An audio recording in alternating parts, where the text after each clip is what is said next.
Buenas tardes, vamos a comenzar.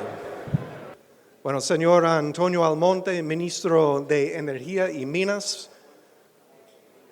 Señorito Bisonó, ministro de Industria, Comercio y MIPYMES. Señor Andrés Astacio, superintendente de Electricidad. Señora Patricia Aguilera, ministra consejera de la Embajada de los Estados Unidos y recientemente llegada al país. Bienvenida, Patricia. Distinguidos miembros del Consejo de Directores de la Cámara Americana de Comercio, estimados miembros del cuerpo diplomático, miembros de la prensa y medios de comunicación, damas y caballeros, apreciados socios, muy buenas tardes. Y bienvenido a este almuerzo mensual de la Cámara Americana de Comercio. Este mes tenemos el privilegio de contar con la presencia del distinguido ministro de Energía y Minas, Antonio Almonte, quien compartirá con nosotros su visión sobre la transición energética y cuáles son los retos y oportunidades de mejora existentes en el país. La energía accesible y confiable es esencial para el crecimiento económico y la prosperidad. De hecho, es aún más importante que eso si la energía no está disponible de manera confiable y a un precio asequible, puede perturbar los mercados y provocar el descontento social. Por lo tanto, es de gran interés nacional garantizar un sector energético sólido y eficiente. La principal fuente de energía durante al menos el último siglo en la República Dominicana y de hecho del mundo han sido los hidrocarburos, petróleo, carbón y gas natural.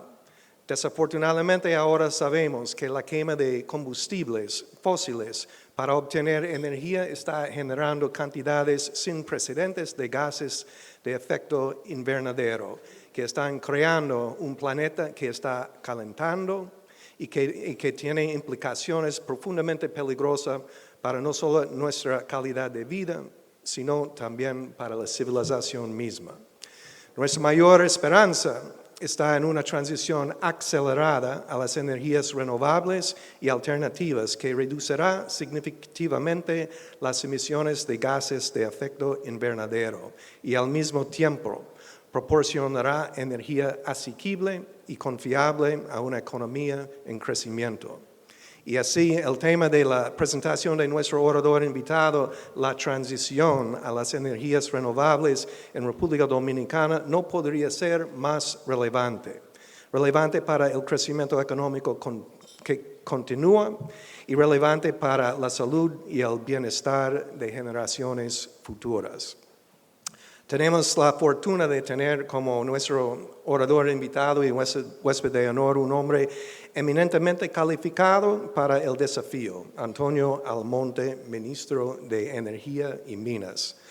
Nuestro programa en el día de hoy es comenzar de inmediato con el almuerzo y después del almuerzo el presidente de la Cámara Americana de Comercio, Eduardo de los Santos, dará la bienvenida y formalmente a presentar a nuestro invitado.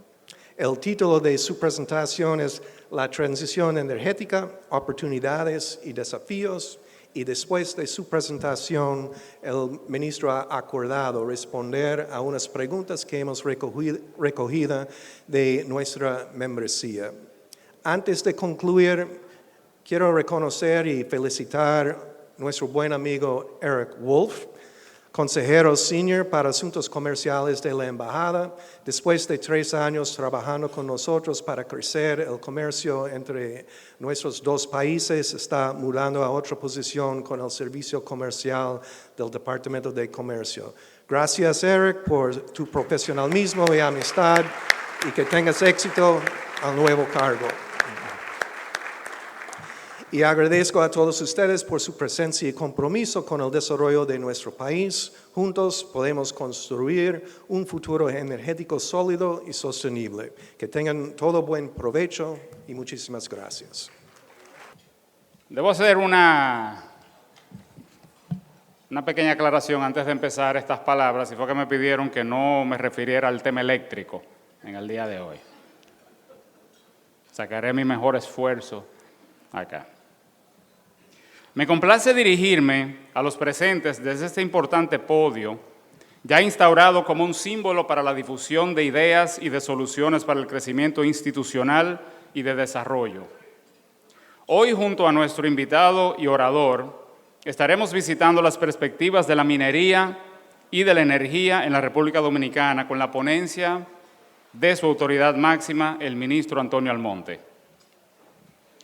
Este año es uno muy especial para la Cámara Americana de Comercio de la República Dominicana, ya que celebramos los primeros 100 años de nuestra querida institución, afianzando el compromiso con el desarrollo del país a través de la institucionalidad y de políticas públicas transparentes y competitivas que incentiven la inversión en el sector privado a lo largo del tiempo.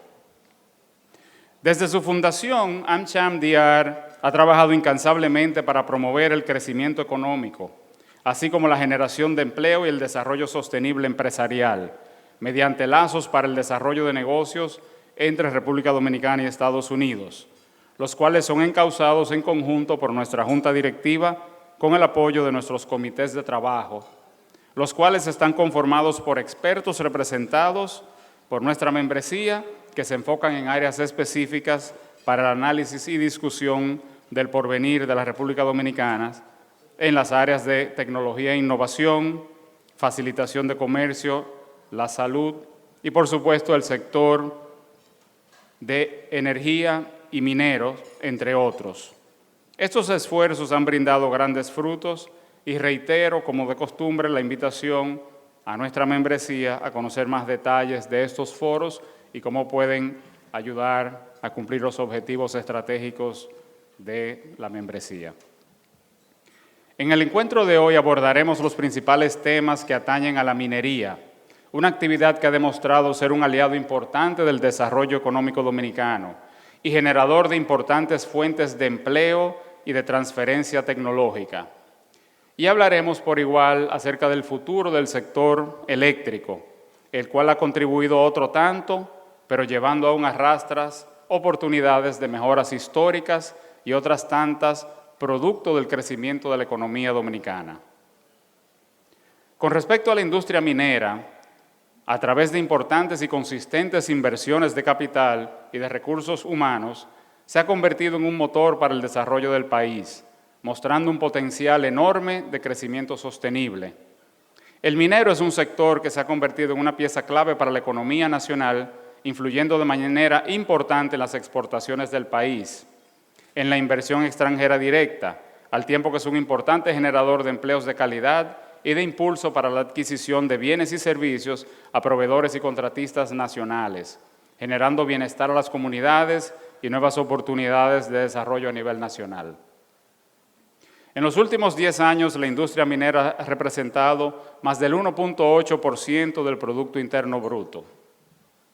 Desde el punto de vista social, la producción minera dominicana ha incidido de manera favorable en las provincias con presencia de operaciones mineras, como es el ejemplo de las provincias de Sánchez Ramírez y Monseñor Noel, las cuales han experimentado un importante crecimiento en los índices de desarrollo humano, impactando de manera positiva indicadores claves como el del trabajo formal, la adquisición de vivienda propia, coberturas de salud, accesos a la banca, ingreso per cápita proveniente del trabajo, así como en la reducción de la pobreza extrema, todo lo cual ha posicionado a estas provincias dentro del grupo de mejor desempeño social de todo el país.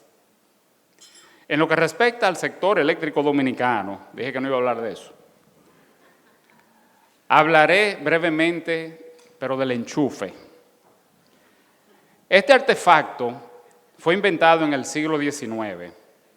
Es una aplicación de uso casi universal al cual prestamos poca atención, salvo por recientes avances que les permiten la interconexión al Internet de las cosas para programar la interrupción de la corriente o para la transmisión de data. Para muchas comunidades, la cantidad de enchufes es proporcional a las oportunidades de desarrollo, aunque para otras comunidades contar con al menos un enchufe alimentado por corriente constante es una gran aspiración.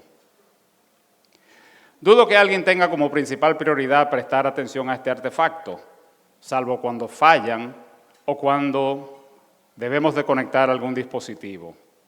Por ello, el enchufe tiene la característica de ser universal, pero invisible a la vez. De acuerdo a datos públicos, una casa promedio en Estados Unidos cuenta con 75 enchufes y el consumo promedio de energía es de 886 kilovatios horas, mientras en República Dominicana es en promedio de 300 kilovatios horas para hogares de ingresos medios y de 150 kilovatios hora para hogares de menores ingresos. Contar con más enchufes expande el horizonte del desarrollo en múltiples áreas.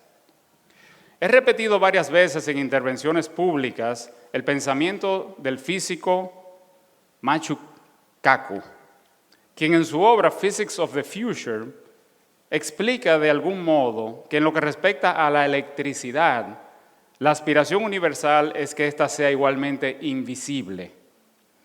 Deseamos que se encuentre allí donde la necesitamos, funcional y omnímoda como cualquier otro elemento.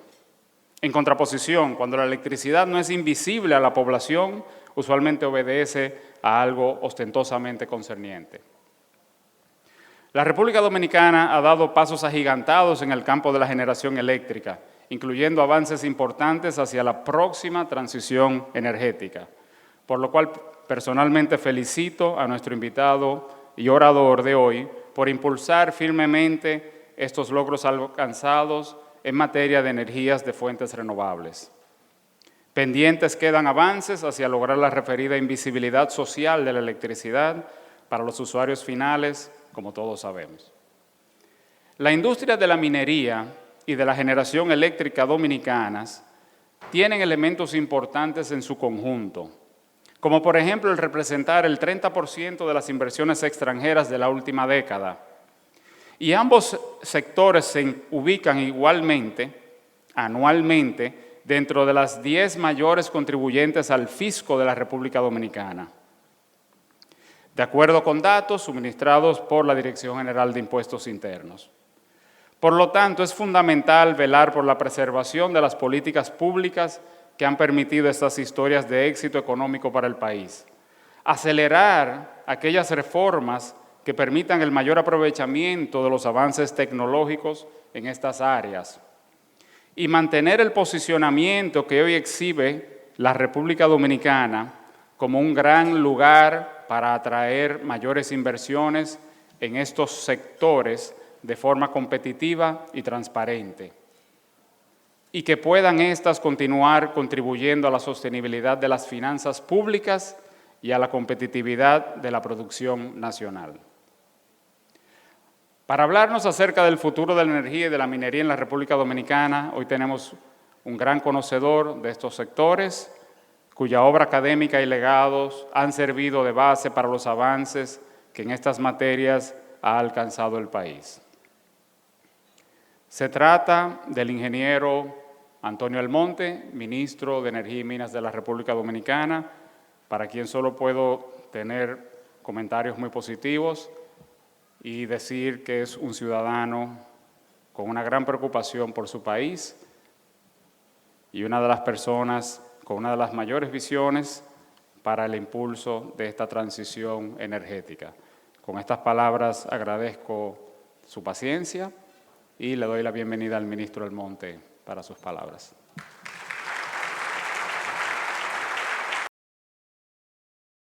Muy buenas tardes.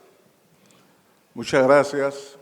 Un saludo especial a la mesa directiva de esta conferencia, a los señores directivos de la Junta Directiva de la Cámara Americana de Comercio. Un abrazo especial al amigo y presidente de la Cámara, Edwin de los Santos, al doctor William Malamud, vicepresidente, y quiero también saludar de manera distinguida a la dama Patricia Aguilera, subjefa de misión de la Embajada de Estados Unidos. Un saludo a mi amigo y compañero Andrés Astacio, Superintendencia de Electricidad de la República Dominicana.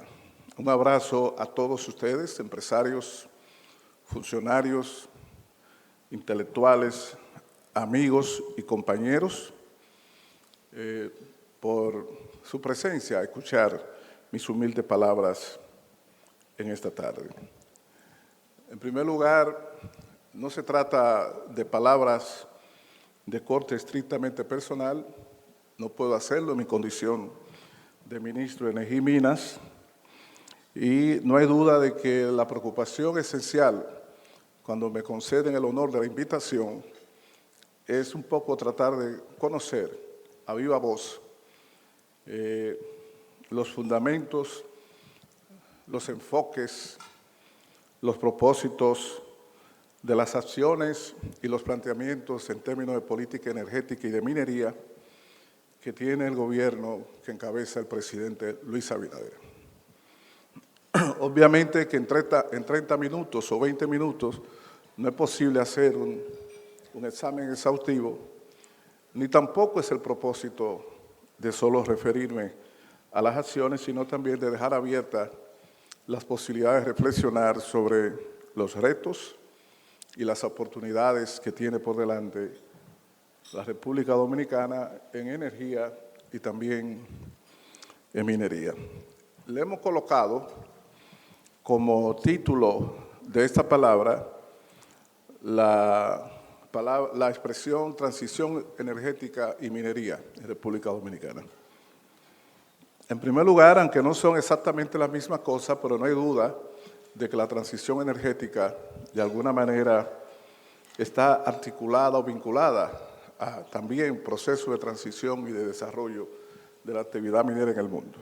Comparten espacios comunes en algunas ocasiones y particularmente en República Dominicana, pues su gestión pública se realiza en el Ministerio de Energía y Minas. La palabra transición energética o el término transición energética es posiblemente en los últimos años una de aquellas expresiones de mayor presencia en los foros y debates internacionales, tanto medioambientales, de medio ambiente, como puramente de energía, incluso en discusiones especiales sobre minería. Más aún, el liderazgo político mundial, incluso los grandes estudiosos de la problemática social y natural en sentido general, también hacen uso frecuente de sus espacios para discutir y reflexionar sobre transición energética, que vino a cuento fundamentalmente a raíz de aquella conferencia del 2015 en París, conocido como los Acuerdos de París, que formuló parte de las bases de la ruta hacia la decarbonización de la economía y la consecuente necesidad de transformación del sector eléctrico y también de transporte. La transición energética en la República Dominicana podemos decir que la preocupación principal del gobierno del presidente Luis Abinader ha sido, en materia de energía, impulsar las políticas de transición. El objetivo principal de la transición energética basada en los Acuerdos de París es, entre otras cosas, lograr, en primer lugar, migrar hacia un sistema energético más competitivo, eficiente y resiliente. Segundo, eliminar las brechas, las diferencias energéticas, introduciendo nuevos modelos de negocio y nuevas tecnologías para acelerar la universalización del acceso al servicio. Y en tercer lugar, producir un sistema que garantice la sostenibilidad ambiental en las naciones.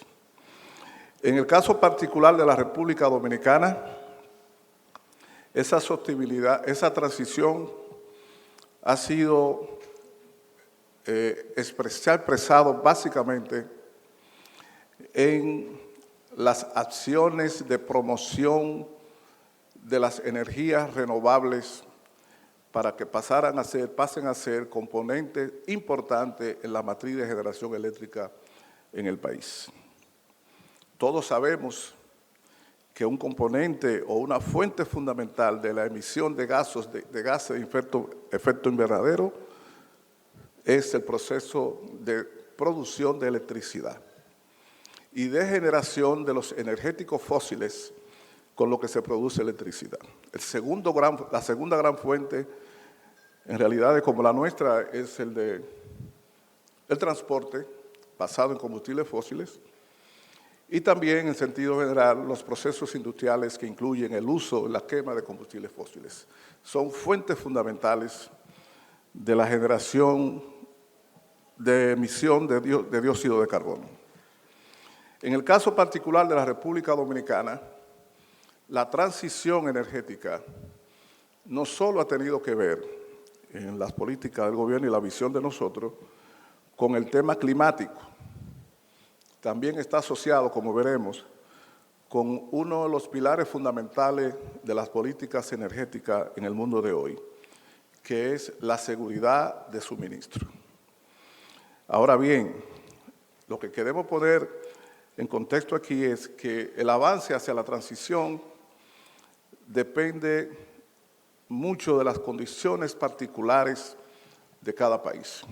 En el caso particular de la República Dominicana, el punto de partida hacia la transición energética está determinado por su circunstancia de ser una nación que carece de yacimientos de hidrocarburos, de carbón mineral y también de gas natural.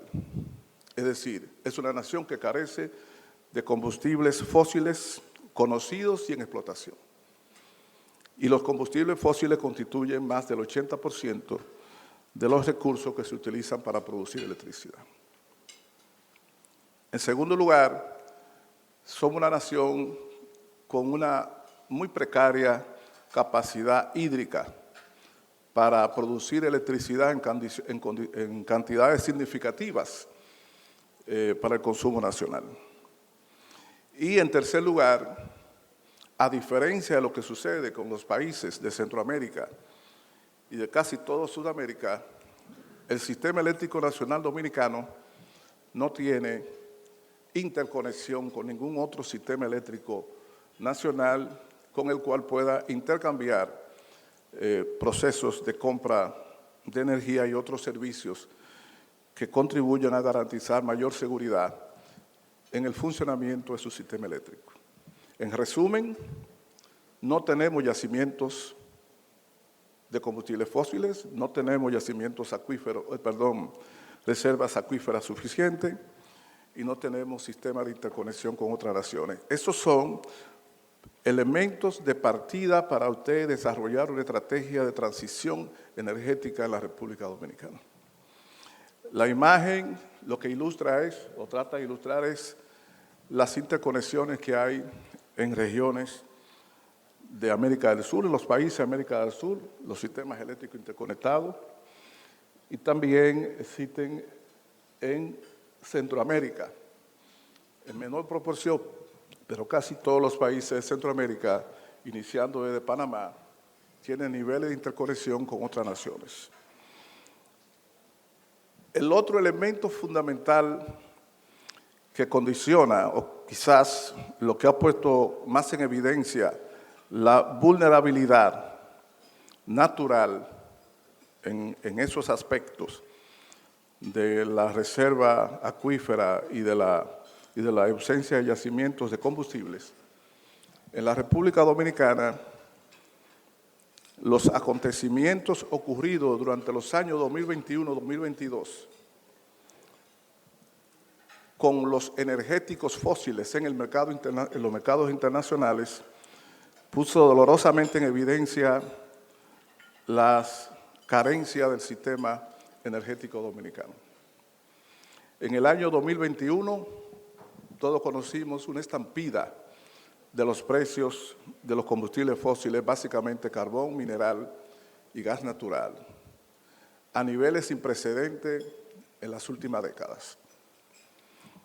En el 2021 no había guerra, no hubo guerra que provocase ese tipo, ni conflicto político que a nivel internacional que diera cuenta de ese crecimiento inusitado de los precios del carbón y del gas natural principalmente. La razón de la subida de esos precios fue la combinación, la concatenación de eventos climáticos extremos coincidentes en regiones de China, en Indonesia, en Australia e incluso en Texas, los Estados Unidos. Los eventos climáticos coincidieron también con accidentes numerosos en diferentes lugares, en Australia, en Indonesia, en China, que también, y en Rusia, que trabaron la cadena de suministro de carbón por cierto tiempo en gran parte del mundo. Se trata de las naciones que tienen una mayor capacidad de producción y de exportación de carbón y que además también alguna de ellas, como China, es un gran demandante. Esos eventos llevaron que el carbón mineral, que en el 2020, cuando llegamos al poder, estaba alrededor de $70 la tonelada, ya en julio andaba por $270 la tonelada. En julio del año siguiente, del 2021. $270 la tonelada y en agosto del 2020 estaba $70. En septiembre, octubre, la tonelada de carbón mineral se cotizaba a $400 y $350 en el mercado internacional. Se trató de una subida extraordinaria que en algunos casos y en algunas naciones tuvo como consecuencia una inflación de los precios de la generación de electricidad, de producción de electricidad que se traspasaba a las distribuidoras y éstas no podían traspasar a los consumidores.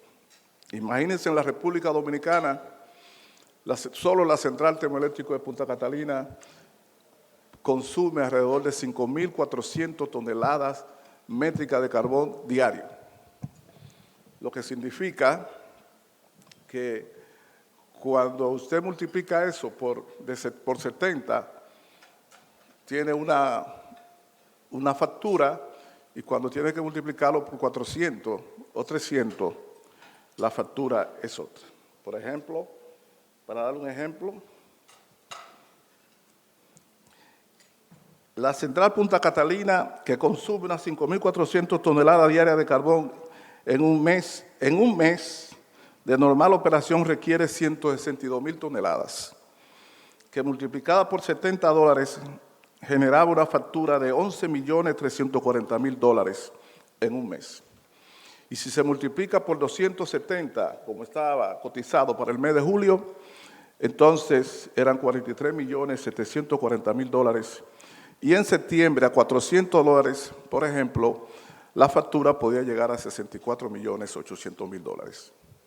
Generalmente, la manera de blindar ese tipo de impacto es mediante la vigencia de contratos de abastecimiento firmado a precios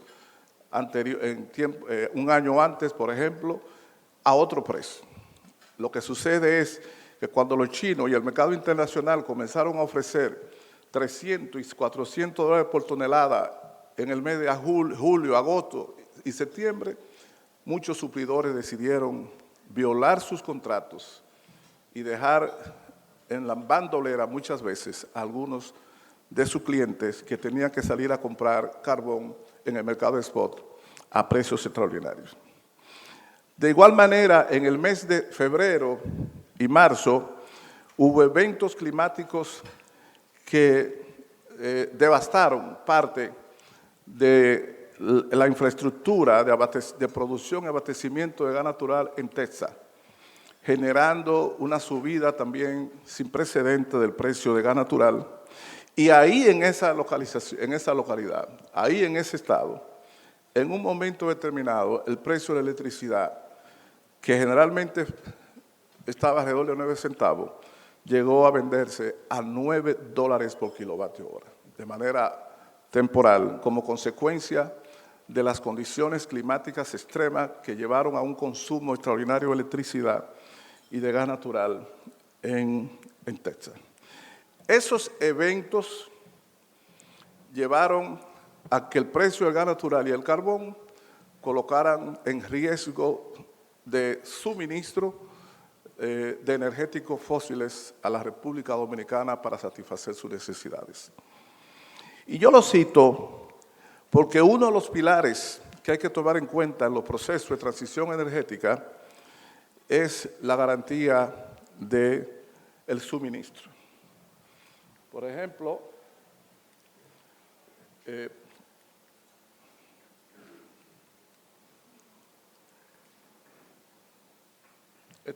esta gráfica lo que ilustra fue el comportamiento de los precios de los combustibles, carbón, petróleo, etcétera, y sobre todo gas natural durante algún periodo del año.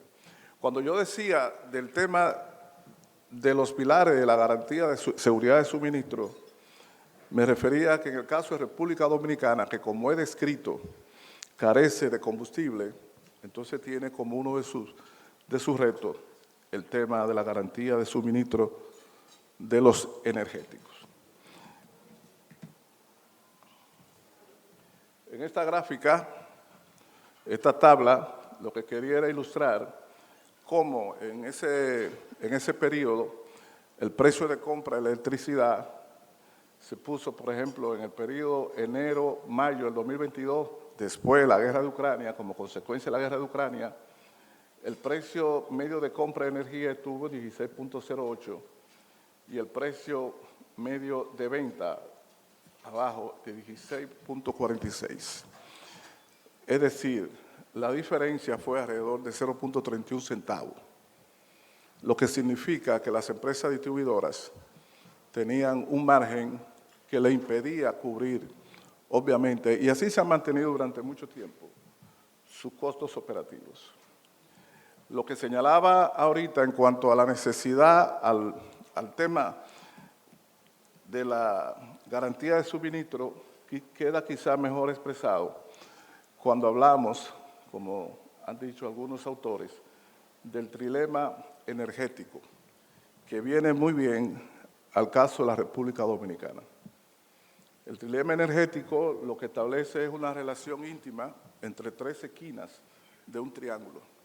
El suministro, la garantía o seguridad de suministro, que es un problema clave, central, primario para nosotros. La garantía de suministro, el abastecimiento. En segundo lugar, garantizar, en la transición, hay que garantizar la accesibilidad al servicio. Y eso tiene muchas implicaciones en términos económicos, en términos de disponibilidad de ese servicio, en términos de comercialización también de los energéticos. Y por último, está la esquina que se refiere a la sostenibilidad ambiental.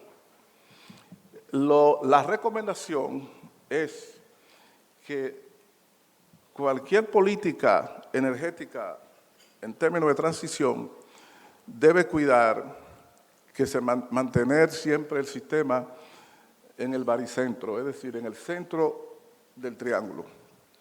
Porque si uno, por garantizar el suministro, descuida el tema de la accesibilidad o de la sostenibilidad, también puede tener abundantes energéticos, pero también puede ser de impacto muy negativo para el medio ambiente y no necesariamente garantizando el acceso. En segundo lugar, si nosotros hacemos mucho esfuerzo en el acceso al servicio, podríamos generar también un impacto negativo en lo que se refiere a la seguridad del suministro, por cuanto muchas veces el acceso significa subsidio. Y en ocasiones, una presión muy elevada a la parte fiscal del Estado, que termina traduciéndose en una imposibilidad de reponer siempre los energéticos que tiene que suministrar para seguir hacia adelante la economía y la sociedad. Y por otro lado, si usted extrema los elementos de sostenibilidad ambiental, puede poner en riesgo, por asunto de costo, puede poner en riesgo el tema de la seguridad de suministro y también puede poner en riesgo el tema del acceso a nivel general.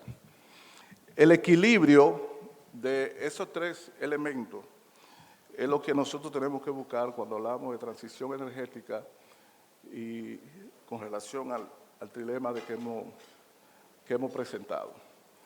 Entonces, el gobierno dominicano, cuando promueve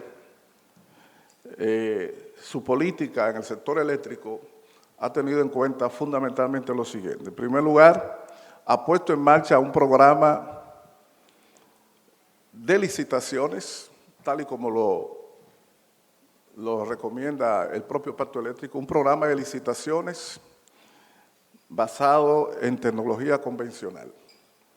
Licitaciones para la instalación de nueva generación en diferentes localizaciones y en una primera etapa, mediante la licitación de urgencia, para agregarle capacidad urgente a un sistema eléctrico que estaba a nivel de producir casi exactamente lo que necesitaba y lo que demandaba, con muy escasa reserva para poder abastecer el servicio en los casos en que se producía o se produjera algún tipo de salida por mantenimiento o reparación.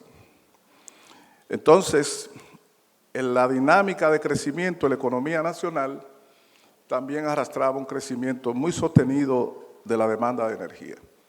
Y en ese sentido, la estrategia del gobierno fue realizar aquella licitación de urgencia y al mismo tiempo lanzar la licitación que se hizo a principios de 2021 de Manzanillo para la instalación de 800 nuevos megavatios basado en gas natural y la creación de una capacidad adicional de almacenamiento y distribución de gas natural en el país, en este caso en la costa norte.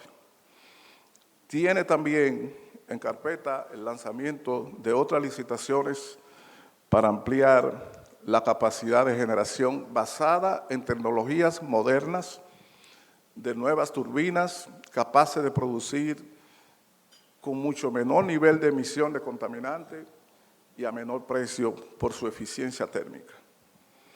Es una manera también de transformar el sistema y de avanzar hacia la transición energética. En la transición energética, cuando usted produce mutaciones en la estructura del parque de generación, cambios tecnológicos que descarbonizan la matriz, el proceso de generación, reducen los precios por su eficiencia y agregan un poco de reserva al sistema eléctrico. Pero nosotros también, en paralelo, hemos promovido de manera muy consciente la irrupción o digamos el desarrollo de proyectos renovables con el propósito de luchar contra el cambio climático, pero también con el propósito, por lo que describí antes, de reducir la dependencia de los combustibles fósiles. La energía renovable en la República Dominicana se ha desarrollado a un ritmo de que hoy en día tenemos 17 nuevos proyectos en construcción en todo el país. Y ya se han instalado y están produciendo una cantidad considerable en términos relativos de proyectos renovables a un nivel de que esta semana pasada y todavía en estos días, pues, creo que esta misma semana, durante 5 o 6 horas, tuvimos 800 megas de generación de origen renovable, lo cual tiene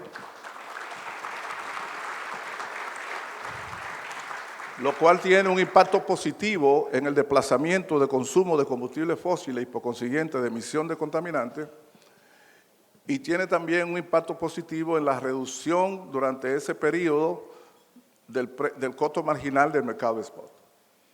Me decía San Pablo que esa reducción de esos 800 megavatios durante 5 o 6 horas fue alrededor de 8 centavos por kilovatio hora, la reducción durante ese periodo como consecuencia de la participación de las renovables.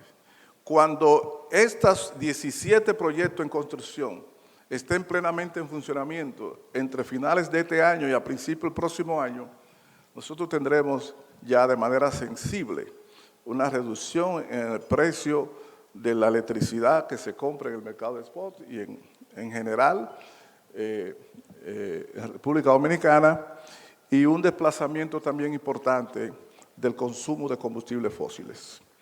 La capacidad y las posibilidades de expansión de las renovables en República Dominicana son muchas. Todavía, de acuerdo a estudio del Banco Mundial, el potencial fotovoltaico en el país supera los 12.000 megavatios y el potencial de las eólicas en el país, sobre todo la offshore, pues puede superar hasta los 60.000 megavatios en República Dominicana. Una cantidad mucho menor en el caso de proyectos onshore, es decir, en tierra eólico. Lo que quiere decir que todavía la República Dominicana puede producir mucho más energía renovable y avanzar de esa manera en el proceso de descarbonización de su matriz, de la reducción también de la compra de combustible para abastecer el sistema eléctrico. El tema que tiene y que tenemos por delante como uno de los retos es el tema de cómo garantizar que, llegado a un punto, más penetración de renovables en el sistema eléctrico garantice que este funcione con la estabilidad de frecuencia, de tensión y la seguridad que requiere por la variabilidad de esas fuentes de energía y su impacto en el sistema de transmisión en sentido general. Eso nos invita a la introducción de nuevas tecnologías que nos permitan atenuar y garantizar una regularidad en el funcionamiento del sistema con mayor participación de renovables, pero eso tendrá unas implicaciones de costos y otras inconveniencias que tenemos que enfrentar definitivamente en el futuro cercano.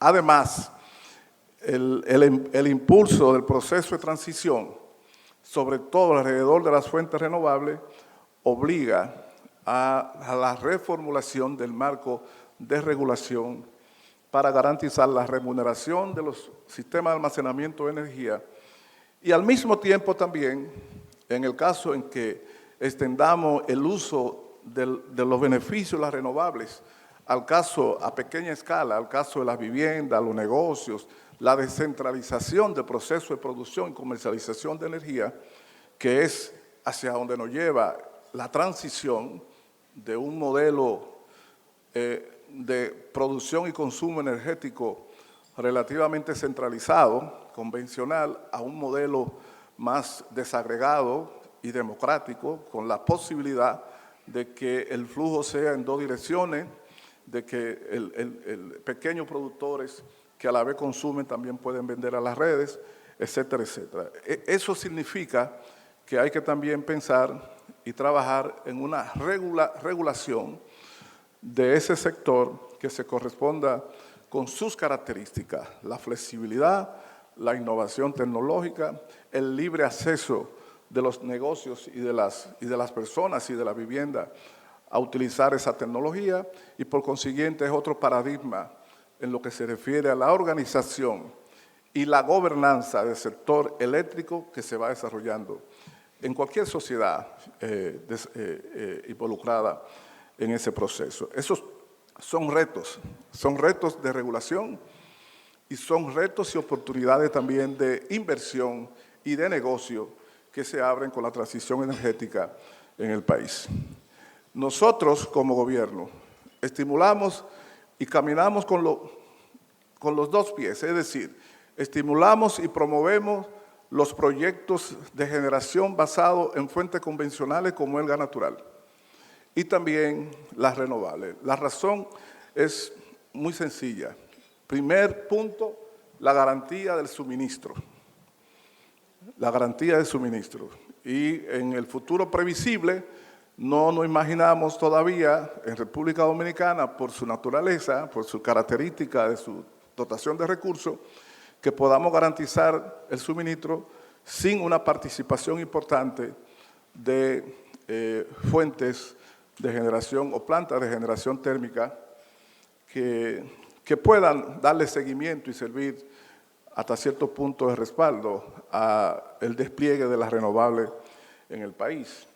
En segundo lugar, la República Dominicana necesita lo que se llama una reserva fría, que cuando uno revisa la literatura de América Latina, la mayoría de los países de América Latina de manera teórica tienen una reserva del 30%, teórica, porque muchas veces tienen plantas que están ahí, las citan, pero no son efectivas.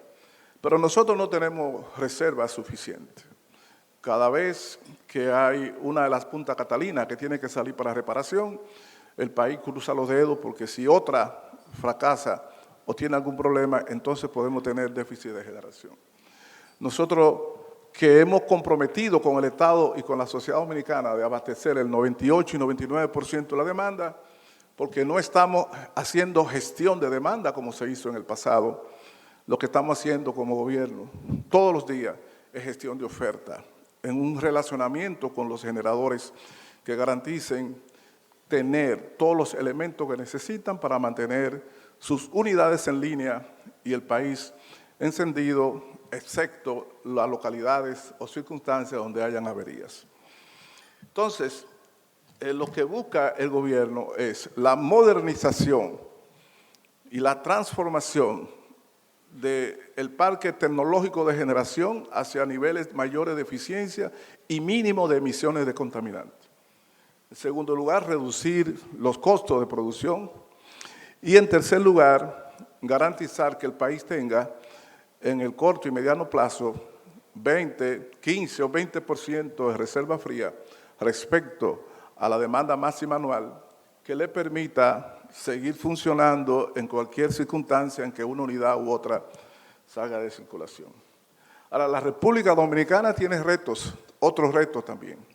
Nosotros tenemos una seria limitación en lo que se refiere a logística y capacidad de almacenamiento de combustible, que tenemos una capacidad por muy escasos días de almacenamiento de combustible y eso significa compra e importación frecuente de combustible para abastecer nuestras unidades generadoras. Es un país que tiene relativamente pocos puertos y lo que se celebra, por ejemplo, la existencia de una excelente terminal como la que tenemos en AES y ahora ha ampliado su capacidad de almacenamiento y que ha sido de alguna manera la fuente de desarrollo y crecimiento de una capacidad de generación en toda la parte este basado en gas natural que ha inducido cambios tecnológicos para beneficio del país. Ahora, la licitación que hemos hecho en Manzanillo va a crear otra capacidad en la zona norte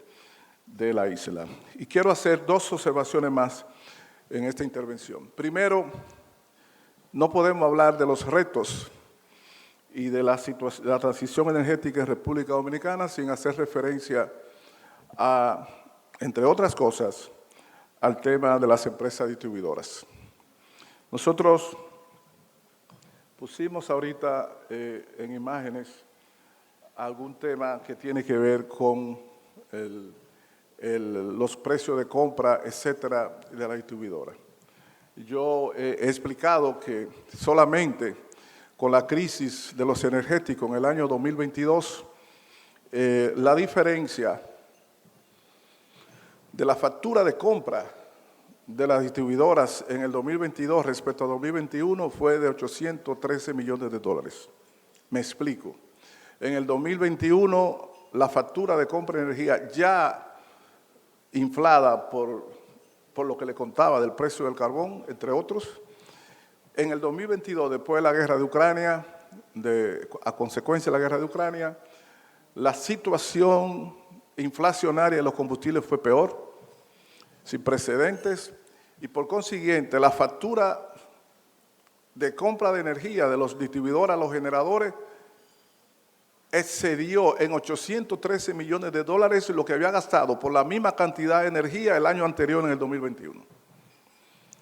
Lo que significó que el gobierno central tuvo que hacer un traspaso mayor de subsidio a la distribuidora para que ésta pudiesen pagar las cuentas corrientes a los generadores en razón de que esa inflación en el precio de compra de la energía, las distribuidoras tenían que absorberlo porque tampoco podía traspasarse al consumidor.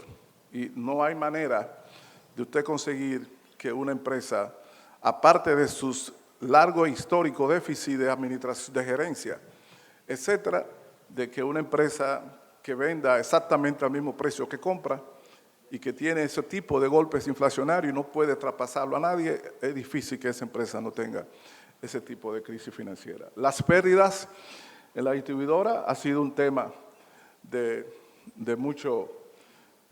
mucha referencia, y en eso yo solo le señalo algo. En el año 2021, las proyecciones del gobierno dominicano y del sector eléctrico eran de que el déficit iba a terminar siendo ese año alrededor de 500 millones de dólares. Y veíamos una mejoría significativa y nos sentíamos optimistas. Incluso comenzamos inmediatamente, y lo retenemos hoy todavía, pagando la factura corriente a los generadores dentro del marco de los 60 días después de emitir esa factura. Sin embargo, en el 2021, el déficit cerramos con 741 millones de dólares como consecuencia de la subida inesperada de los precios de los combustibles. En el 2022 ya le dije que se excedió en 813. Esos eventos imposibilitaron a que el gobierno pudiera hacer el pago de la transferencia de los subsidios y al mismo tiempo la inversión de centenares de millones de dólares para inversión en CAPEX, que significaba el equipamiento adecuado de las empresas distribuidoras.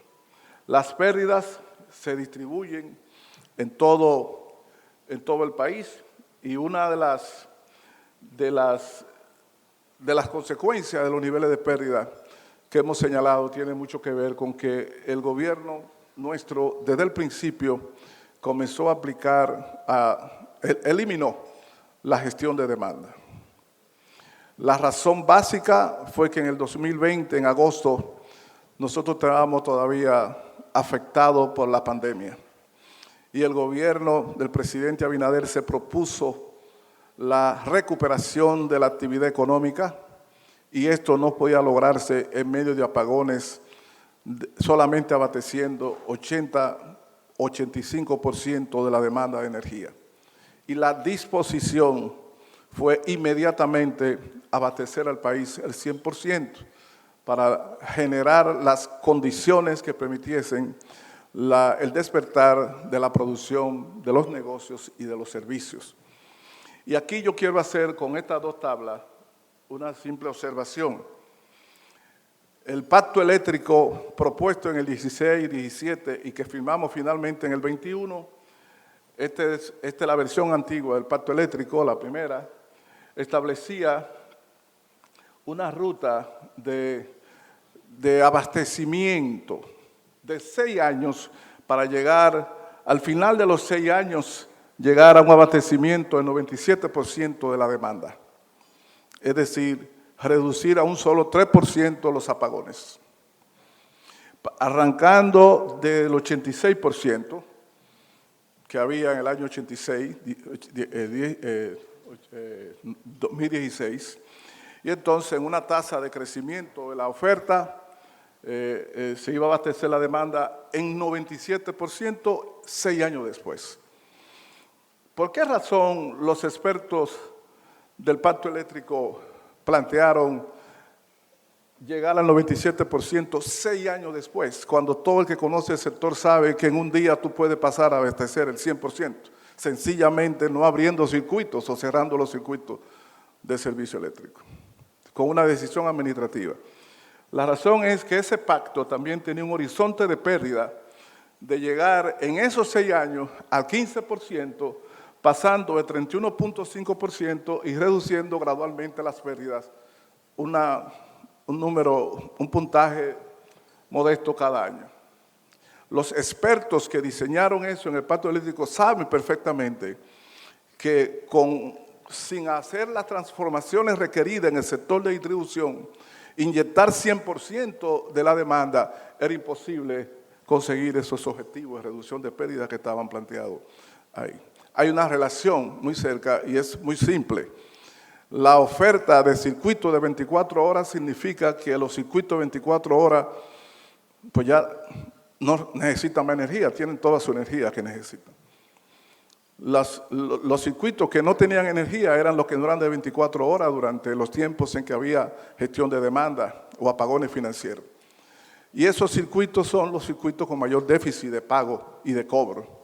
Y cuando usted eleva por consiguiente a un 100% y lo hace también 24 horas, usted está haciendo más rígida, está elevando la pérdida, haciendo más rígidas las condiciones de reducción de la misma, por cuanto hay un mayor flujo de energía en redes y circuitos que las distribuidoras todavía no han hecho las transformaciones requeridas. En esa decisión tomada en el 20, no se imaginaba la crisis de los combustibles en el 21, ni mucho menos la guerra de Ucrania en el 22.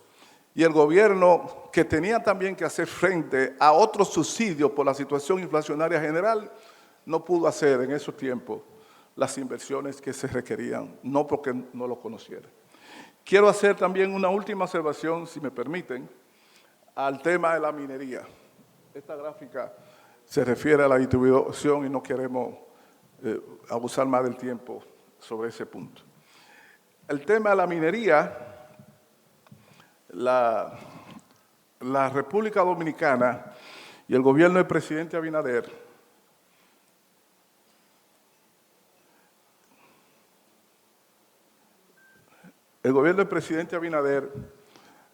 ha establecido con claridad su compromiso con la explotación minera responsable.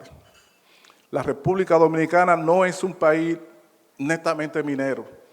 No somos Perú, no somos Colombia, no somos Chile, no somos México. No somos una nación que tenga una larga, amplia y rica experiencia en explotación y comercialización de minerales. Pero somos una nación que tiene importantes reservas y potencialidad en el campo de la minería. Tiene algunas, pocas, pero tiene algunas industrias mineras metálicas de gran impacto fiscal, de gran impacto económico, de gran impacto social, que hace grandes contribuciones a la economía dominicana, no solo por el pago de tributos, sino por la naturaleza, distribución y calidad de los empleos que ofrece en regiones y en comunidades que de otra manera estuviesen en una situación muy difícil en lo que se refiere a sus condiciones sociales y económicas.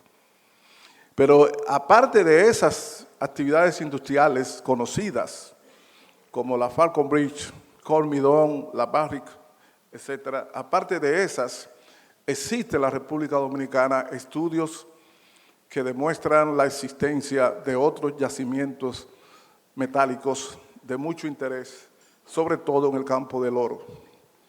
Y que esos yacimientos metálicos, algunos de ellos ya están en fase de revisión para la concesión del derecho de la licencia de explotación y otros están en fase de exploración.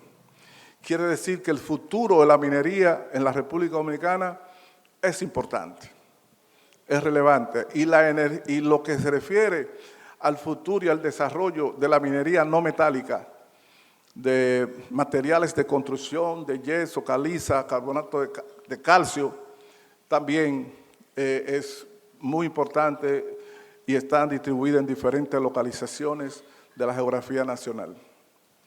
Para el gobierno del presidente Luis Abinader, el desarrollo, la explotación de los recursos mineros de manera responsable significa la extracción basada en tecnologías que garanticen el respeto al ecosistema y también con métodos que garanticen las formas de preservación de los derechos de las comunidades.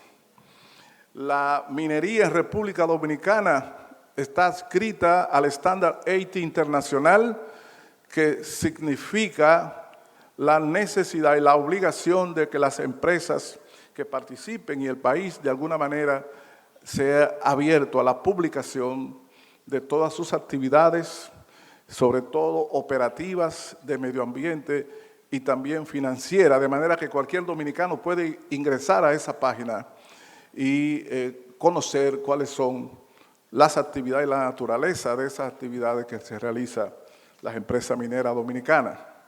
Además, las actividades mineras en el país son supervisadas basado en leyes y normativas por la Dirección General de Minería, por el Ministerio de Energía y Minas, y tiene también el Ministerio de Medio Ambiente, que hasta ahora, con relación a las evaluaciones de los estudios de proyecto minero, sigue rigurosamente los mejores estándares, criterios y protocolos internacionales. En la República Dominicana, cuando hemos tenido, en algunos casos, accidentes en algunas mineras, puedo dar testimonio por las evaluaciones realizadas por entidades del Estado y también por firmas extranjeras de la responsabilidad y rapidez con que se ha actuado para tener las menores consecuencias posibles en términos de fatalidades y de daños. Ahora, reconocemos además que tenemos que modernizar más todavía el sector de la actividad minera en el país, y por eso el gobierno tiene la propuesta de una modificación de la ley minera que data de los años 70 para un poco introducir algunas variaciones que la actualice con relación a la situación actual. Y finalmente tenemos otro gran reto en minería, que es el tema de ir lidiando y enfrentando el desarrollo de movimientos ambientalistas, algunos de los cuales son muy radicales con relación a la minería, que pareciera a veces que sencillamente no solo la quieren que sea sostenible, sino que no exista minería en la República Dominicana. En ese sentido, el gobierno reafirma su respaldo a la explotación minera, reafirma también su vocación de diálogos en los casos en que sea necesario para encauzar las soluciones de manera pacífica a los fines de que la minería no resulte manchada ni resulte afectada como actividad en sentido general en el país. Y además, el respeto a los derechos, no solo de los ciudadanos, sino también el respeto a los derechos de los empresarios y de las actividades empresariales relacionados con el tema de minería. El Ministerio de Energía y Minas fue por primera vez en la historia de este país, el año pasado puso en marcha una campaña de publicidad pagada modestamente y colocada modestamente en la radio y la televisión, llamando a los dominicanos a respaldar la minería.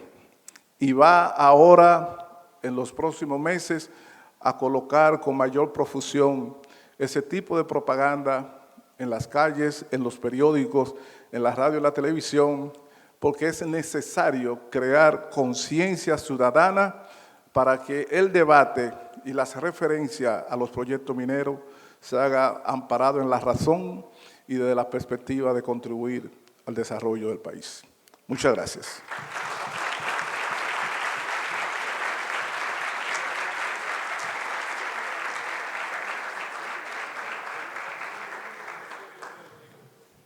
Bien, nosotros agradecemos enormemente a nuestro invitado de honor y por supuesto nuestro orador en este almuerzo, Amchandiar, el ministro de Energía y Minas, señor Antonio Almonte, por esta ponencia que sin lugar a dudas enriquece la discusión en torno al sector eléctrico y por supuesto el minero.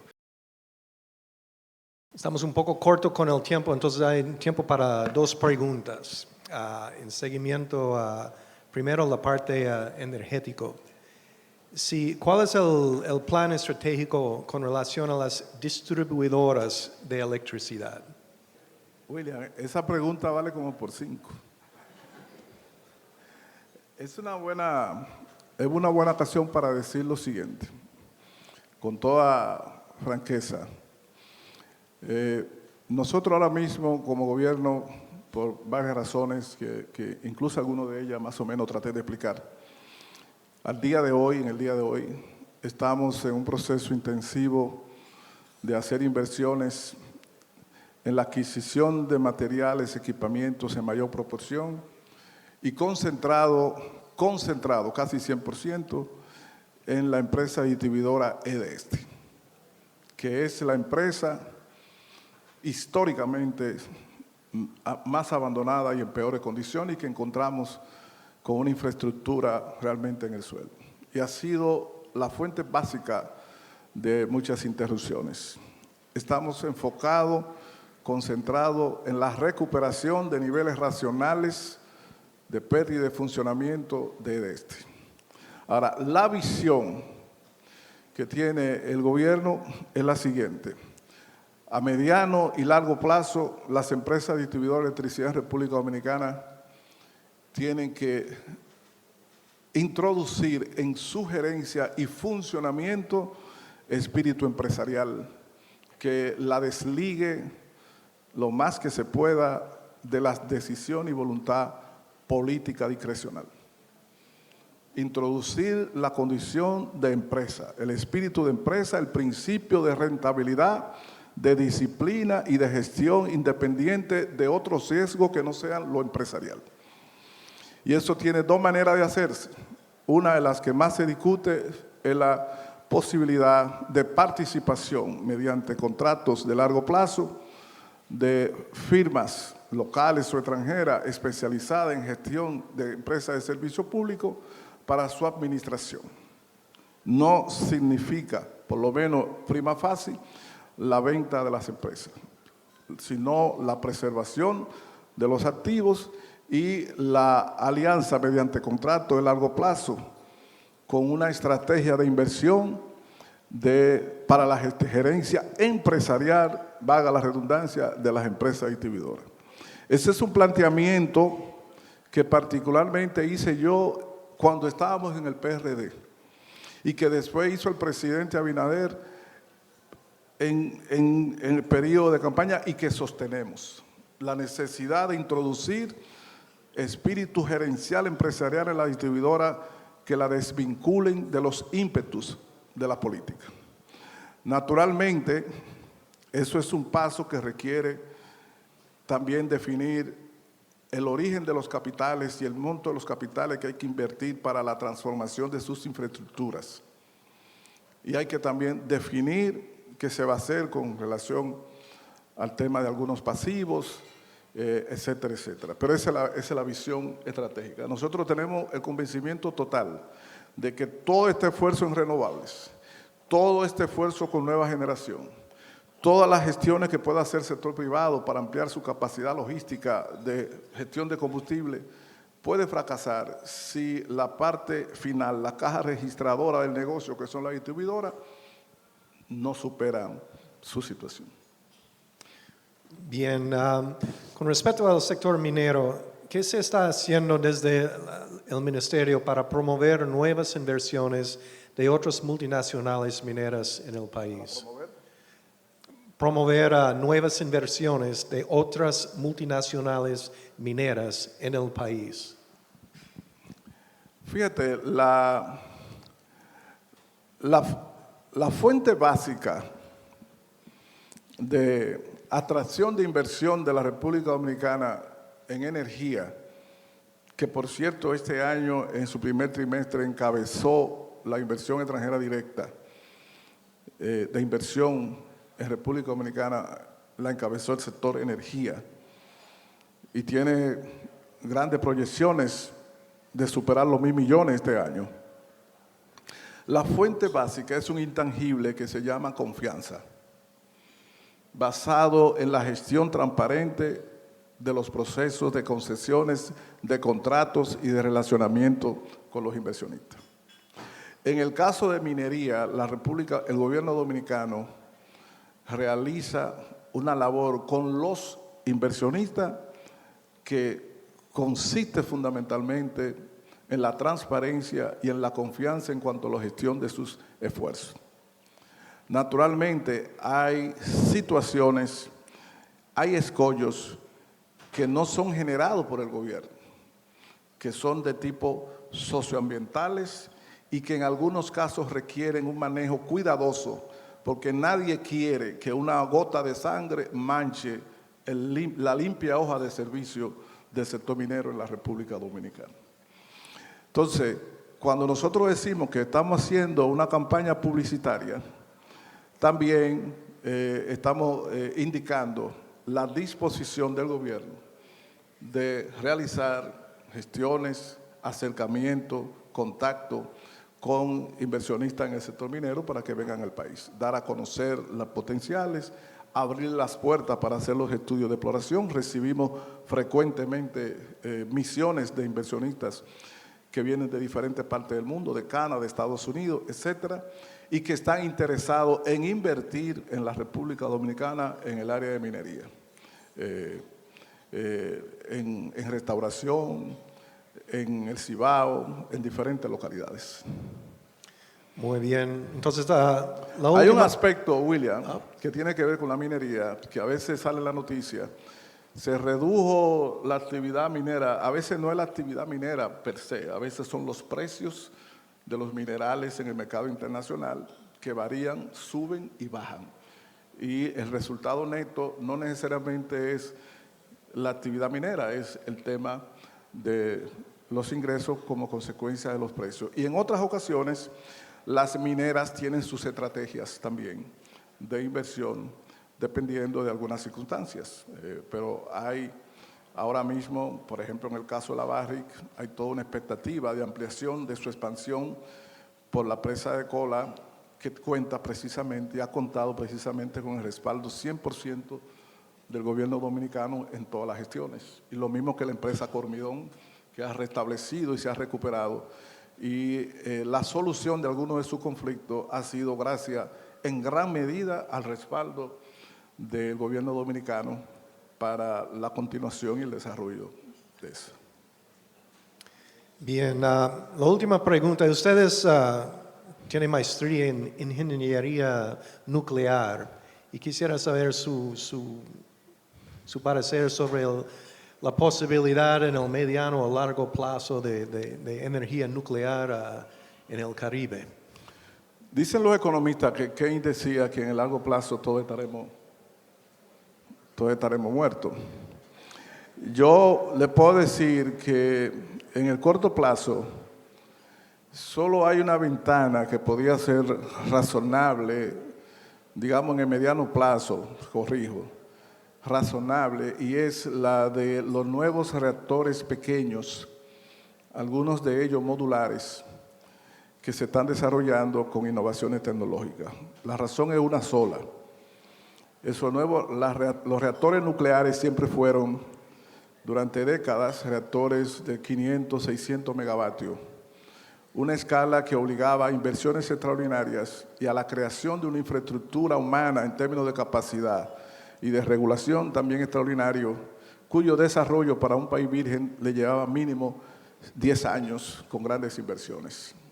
Además, el volumen de los combustibles nucleares, entiéndase barra de uranio virgen y después utilizado de reactores de 600 megavatios, son muchas toneladas. Y la vida media radiactiva de esos combustibles ya irradiados varía entre minutos a miles de años, porque en el proceso de irradiación y de quema de los combustibles de uranio se producen transformaciones radiactivas nucleares que antes no existían, pero que la actividad genera esas transmutaciones nucleares y aparecen radioisótopos que, como el radio, puede tener una vida media de miles de años, y la vida media significa la mitad de la actividad en 1000 años y después 1000 años más para la otra mitad. Cuando usted tiene cientos y cientos de toneladas de combustible con esas condiciones, usted tiene que tener capacidad de almacenamiento, pero además cómo la protege, porque no es una pieza, son cientos de toneladas. En consecuencia, la gestión de los residuos nucleares le plantea un reto extraordinario a la nación, y por eso el desarrollo de la energía nuclear fue y ha sido básicamente en países con muchas capacidades.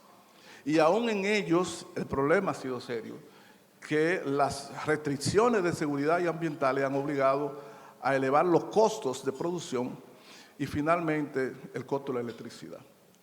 Los reactores modulares que se están desarrollando ahora son no de 500, sino son de 250, 300 megavatios, son menores. Y hay algunos más pequeños llamados microreactores que pueden ser de 50 y 60 megavatios. Una de las modalidades que tiene es su tamaño. En segundo lugar, que el tipo de combustible que utilizan tiene una mayor duración en el reactor antes de cargarlo como residuo y por consiguiente la generación de residuos es menor. Y por el volumen de esos combustibles, los riesgos radiológicos son menores. Es posible que el avance de esa innovación tecnológica dé como consecuencia que naciones pequeñas y medianas puedan tener en un futuro proyectos nucleares modestos que no sean tan amenazantes. Hay un tema importante que no quiero decir con esto ningún juicio de valor. Los accidentes nucleares pueden ser desastrosos, pero son localizados. Los desastres del cambio climático es global, a nivel de todo el globo. Bueno, muchísimas gracias, ministro. Un aplauso. Gracias por compartir con nosotros su visión sobre este tema tan importante, la transición a la energética al futuro de renovables. Y bueno, muchísimas gracias a todos ustedes en el público. Gracias y muy buenas tardes.